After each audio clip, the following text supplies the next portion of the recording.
here we go. You know, next couple months get interesting, and at the end of the day, everything every team ever does is all about their league.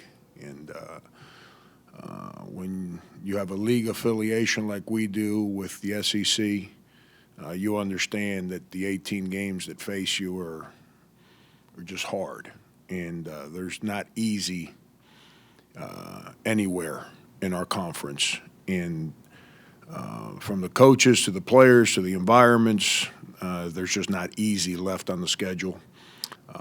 And that's one of the reasons why we try to practice as hard as we do and prepare as hard as we do, is because our focus is and will always will be on our conference. Frank, you mentioned several times that after last year's hot start, you guys had a bad month. What were some of the factors that led to that bad month last year, and how do you plan on avoiding them this year? Yeah, it's every season's different. It's we're dealing with kids, man. We all tend to get a little older. You know the old story that the older we get, the better player we are. Also, the lesser sins we committed when we were that age. We tend to act like we're perfect, and we go back and tell all the stories about when we were 18 to 22. People would probably lose their minds at some of the stuff we did. We'd lose a lot of credibility publicly that we've gained now that we're older and people think we're smarter than we actually are. We were just young. We didn't handle things real well. We got wrapped up in the fact that we won some games and that we were relevant to people that had never spoken about our basketball program before, and we didn't handle things the right way. We didn't have upperclassmen. Ty Johnson was our lone senior, but like I said numerous times, Ty tried to lead, but Ty was still trying. Ty played 2 seasons of college basketball in 4 years. He was trying to figure himself out. He still wasn't like. He'd never been in a winning college locker room. When he was in Villanova's locker room, they didn't go to the NCAA tournament. So he was still trying to figure stuff out. We just didn't handle things, we lost. Here's what happened to our team. We lost perspective on who we were that allowed us to find success because of outside noise and outside positive comments, or whatever you want to call them. Hopefully we learn from that, and our guys stay in the moment. Paul Biancardi put something on Twitter last night, and Seth and Paul, all those guys were Seth Greenberg, that is, they were all head coaches, so they understand what's getting ready to happen. They understand the life that we will live here for the next 8 weeks. He said the most important thing in conference basketball is that you put the last day, you put it behind you right away. Don't get wrapped up on a win or a loss, because it's not good for the next game. And that's hopefully our guys stay where they're at right now. They've been in a great place mentally, and it continues that way. Kind of two-part. Last year you started at home when SEC played. This year, obviously, you start on the road. Is it somewhat better to start on the road? Can you get you guys focused? And then 2, what does Auburn bring to the fold this year? I don't mind starting on the road. I think some coaches get wrapped up in all this stuff. Bottom line is this: you're playing 9 home games, 9 road games. I don't care how you cut that cake. In our league, it's a little different. Like last year, we had the hardest league conference schedule in the conference, okay? What's it going to be this year? I got no idea. We don't know what these teams are going to do here for the next 18 games, who's going to end up where. Bottom line is this: we got 9 at home, 9 on the road. If you ask me, would you rather start at home, start on the road? I really don't care. But if you ask me to choose, I'd rather play my 9 home games with our students on campus. So it doesn't bother me one bit whatsoever. I'm sorry. No, you're fine. What does Auburn bring up? What kind of team is that? Yeah, you know, Kareem Canny's been around for a long time. I mean, I remember watching him play when I was still coaching at Kansas State, you know, when he was on the AAU circuit in the high school scene. And, you know, he's been around for a long time. He's a real good player. You know, we played against him when he was at Marshall, you know, and Marshall came in here when Sindarius and them were it's the year we went to Hawaii. I don't know. Whenever year we went to Hawaii, we came back from Hawaii and played Akron and Marshall back-to-back at home. But he's a real good player. And like I said, he's been a good player for a long time. It's not like he's just popped up in the scene here. You know, Simeon Bowers and the young man Harris, give them two old guys at the 4 and the 5 that, you know, Bowers had 19 rebounds in a game this year. It's, you know, it's they got good players in place. God, why you put me on the spot? I just spent all night watching them, and now I can't remember their names. Granger's been there for a little bit. You know, Granger, he's played a lot against us in the past. He's a good player. Lang, I think he got hurt last game or something. I don't know. Is that what it is? I don't know if he's going to play or not, but he's made himself into a bona fide big shooter. He can shoot that ball, and he's every bit of 6'7". You know, losing the young man Dunnins, you know, that's he's real good. Not having him, but if I was in Bruce's shoes, and you know, I don't know if you guys remember, Bruce is one of the most creative guys in the business to overcome missing players. You remember when he had those kids suspended, and he beat Kansas like January the 2nd or something like that. Kansas was #1 in the country. I think he had like 5 scholarship guys and a walk-on, and his son, if I'm not mistaken. Those are the guys that played. His enthusiasm, his energy, his charisma allows those guys to not miss whoever's not around. And but they've got some good players in place. They're playing well. When I watch them, I'll say this: I'm glad we play them now and not at the end of conference play. I think that's a team that by the end of conference play is going to be a real problem for people. Can you just talk about, as you enter conference play, how you've seen this league change over the last few years? Obviously, this past season, adding Ben Howland and Rick Barnes and just some of the other coaches you've seen come in, like a Bruce Pearl, and how in your 4 years you've watched the SEC evolve as a basketball league?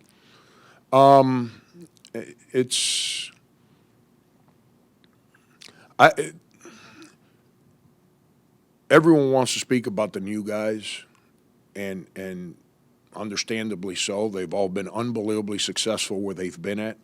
But the guys that they replaced were pretty darn good too. It's not like those guys didn't know what they were doing. You know, Ben, like all good coaches, is trying to put his staple, his stamp on a Michigan State team, on a Mississippi State team that needs to they were recruited to play for a different system, different coach, and he's trying to get them to play his way. I think they're on a winning streak right now. I read something where they've won 4 or 5 in a row, and they're actually playing pretty well. I have not paid attention to them because we don't play them here in early conference play. But I think the league's real good. I really do. You know, I just heard someone the other day call Vanderbilt a disappointment. When you're starting power forward and your backup point guard are not playing, how is that being a disappointment? I don't understand. This league gets picked on, and I've said it numerous times. I understand 3 years ago when I got here, maybe the league was not as strong as it had been 6, 7 years earlier, but the league's rock solid. And I'll tell you what, those new guys are going to find out. Avery, Ben, and Rick, who all 3 are friends that I speak with, they're going to find out that the league is not as easy as they've been told it is by all the people on the outside. Coach, I know you'd like to stay in the moment and just focus on the next game at hand, but with this 13-0 start, I'm just curious, what have you enjoyed most over these last few months, just watching your team, how they've handled success and how they've gotten to this point and matured? Obviously, he wasn't here after the day. He wasn't here the other day, huh? You weren't here the other day, were you? Yeah. The thing I've enjoyed the most is I don't have to answer a question about my job security. That's what I said the other day. I'm just trying to have a little fun, man. No, the players, they've made it. Our staff, you know, I've lived with our staff for a long time, so they're unbelievable to work with. The players have been off the charts. You know, I tell people all the time, I don't care if people don't like it. Games are not fun for me because, unfortunately, we live in this phony society where we all get judged on numbers. You know, like high schools and education, it's no longer about educating people. It's about let's trick these kids on how to pass a test so school systems look like they're educating because test results are a certain number. And in reality, we're not teaching anybody anything. And the same thing with sports. You know, we forget about the lessons and the growth and the progress and you know, we judge everything on the result of a game. You know, well, they're failures because they lost the game. You know, so I love practice. I absolutely love watching film. I love meeting with players. I love going to practice. I love challenging players, and I love players challenging me to be a better coach. That's what drives me. And those guys have been phenomenal. Their daily approach, their work ethic, their care for one another, caring about this program, caring about what they do, the way they go around and represent themselves and our team. That's what I've enjoyed the most. You know, now, you know, you win games. I've always said this from the first year. I think winning games is a byproduct of all those other things. It's not you win games and ignore the other things. But, you know, win games, and then I'm happy that the players are getting recognized by, you know, being ranked and all that stuff, which is all good. You know, we had to learn, if we were going to win, we had to learn how to deal with that eventually. That's what comes with being successful. Now we got to manage that, and we got to help continue to educate our guys with that kind of spotlight on them.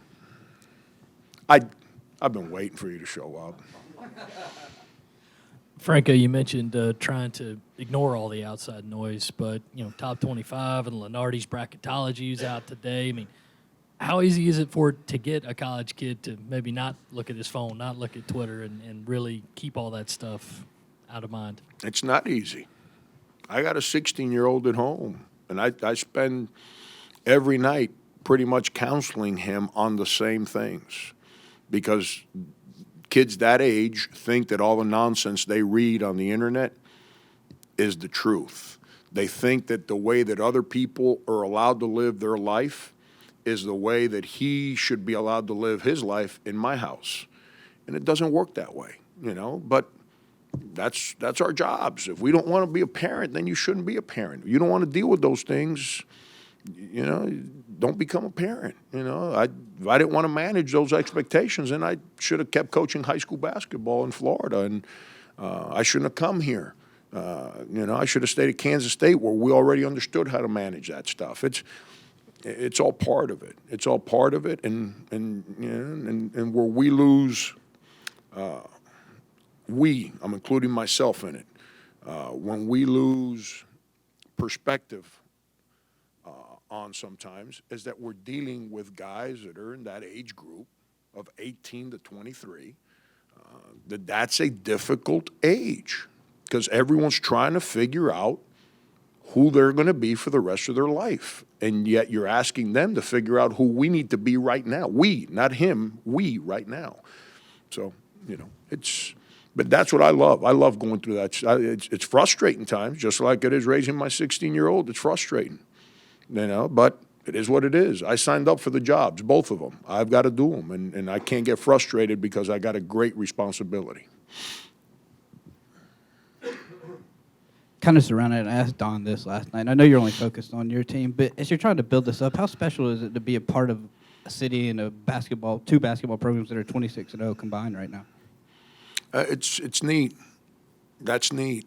I thought it was neat last year where you can run around and brag that there's not another university in the country that had more college basketball fans attend their home games than us. I thought that was pretty neat, and to be able to follow that up with, on what's today, the 4th, 5th, that on that day that we're the only university.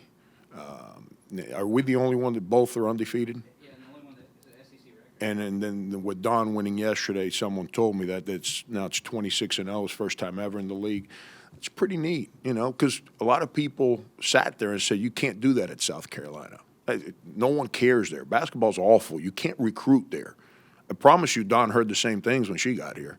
And to know that she's overcome that and had tremendous success on the floor, and that we're trying to build to find success on the floor, and we can kind of add in our own little way to that number. It's pretty neat. It's pretty neat. It's fun. Last week when Dwayne was told that they were ranked and moved up a little bit in the polls, he said that he was completely shocked. So with that being said, the fact that the upperclassmen realize all the success that they're having, but yet they're buying into what you're saying and not getting caught up in all of it, how confident does that make you in this unit going into SEC play where they've struggled to get off to a good start? Yeah, I know you guys sometimes think that I just sit here and I tell you what I think you guys want to hear. I don't share private conversations with players about them individually, but what I tell you about what I communicate with the team about is what I communicate with the team about. We don't talk about that stuff. All that's not relevant. The only thing that's relevant is if you can hold up a trophy. If you can say, listen, I played for the SEC championship. If you did that, then you have a chance to succeed in the month of March. That's the only thing that really matters from a winning and losing perspective. If you go, 5-0 or 7-0 in the month of December, that's awesome. But if January and February turn the other way, you think people are going to talk about the fact that we were 13-0 4 years from now? Ain't no one going to care. No one going to care that we were 13-0, in 2018 if we don't figure out a way to stay in the moment right now. So that's where they've been great. The players have been phenomenal. They come in every day and they work their tails off. They've learned to study film. Scouting reports. Those used to be hard because those kids had never been asked to watch film. They've watched film like, hey, this is why we lost. But no one ever has really helped them, and it's hard. I coached high school basketball. Having film and all that stuff is real hard to do as a high school basketball coach. You're limited on what you can and can't do because the resources help. So they have to learn how to watch film, learn how to study the game, all that. Like my son sits and watches film with me at home. He still has no clue what I'm talking about. Like he'll sit there and say, Dad, what are you talking about? And he sits there and watches it with me. Well, that's because he's still young. He hasn't figured that thing out yet. But as they get older, they start to embrace how to watch film, to understand a little angle on a screen, what a big difference it makes on whether or not you have success or not success on a possession. And that's where the guys have been great. They really, really have been real good there. After the game the other night, Pastner on more than one occasion mentioned that South Carolina needed to sign you up to a contract extension. Was that a subliminal message that he was floating out there? I got no idea why he did that. Josh is a friend. I told you guys that. We coached AAU basketball against each other. I know I respect the job he's done and his path, and I told you I thought he respects mine. I don't know why he started his press conference with that. It's not like he and I have ever talked about my job situation here or anything of that nature. I work for an unbelievable guy. I've never been one to care about contracts. It's my opinion that it's up to me to make our players better men, better players, and obviously the nonsense I spoke about earlier, to win games. So everyone on the outside thinks we're being successful because we're winning games. And then everything else will fall where it may. I've never been one. That's why I joke about it earlier in the press conference, and that's why I joked about it last year, because I don't get right. I'm a school teacher. Man, I had nothing in my life, and I became a school teacher. I don't get wrapped up. I told you guys this 3 years ago. I don't know if you remember. People say, Frank, you feel pressure? Pressure is 35 students, 27 desks, 18 textbooks, 180 days. That's pressure. You got to educate every single one of those kids with those resources. That's hard. I mean, maybe I need to hire Josh. Maybe I need to get Josh on my side, promote me that way. But I work for a great guy. I don't worry about that. Pastides is phenomenal. At the end of the day, Phil, what's going to happen is real simple. I'm either the answer. It's like everything else in life. You're either part of the solution or part of the problem. If I'm part of the solution, then I'm not. I moved as a child 15 times in 16 years, okay, within the city of Miami. I hate moving. I'm never going to sit here and say I'll be here for 50 years because you don't know that, I can't stand moving. I got young kids. I don't want to relocate them. That's not part of my plan. I want to kind of dig my feet in the ground, create a home, and stay there. This bouncing around stuff is not for me. It's not who I am. But there's a side of it that I don't control. And if I'm part of the solution, I'm at a great place and work for great people. It's up to them to keep me around. It's not up to me to force anybody or trick people into keeping me around. I don't know if that's a fair enough answer, but that's how I feel. You've loved the leadership this year from the older guys, so do you still leave it up to them to grab the younger guys before SEC play starts and let them know what it's going to be like the next couple of months? Yeah, that's one of the reasons we scheduled Memphis when we did. See, I hadn't done that in the past here, and we did it, and the young guys kind of freaked out in that game the other day a little bit. Every one of them that got in the game was a little bit freaked out. Now, when those older guys sit there and tell, and I mentioned it in front of the team, and those older guys kind of like, yo, we got 18 more just like this, and then at least one postseason game. There's not another day left where we can go out there and make mistakes and expect to win. And I thought the young guys, Silva and PJ, I thought played better in the second half than they did in the first half. The game was real fast at the beginning, and they kind of like, I don't want to say freaked out. They just kind of caught off guard. The emotion of the building with the fans and all that. But then it kind of settled down, and then they played better in the second half. But it's at the end. Listen, when coaches are leading, it's not a recipe for success. Coaches have to teach. The players have to lead. And right now we got guys who are leading, and that needs to continue.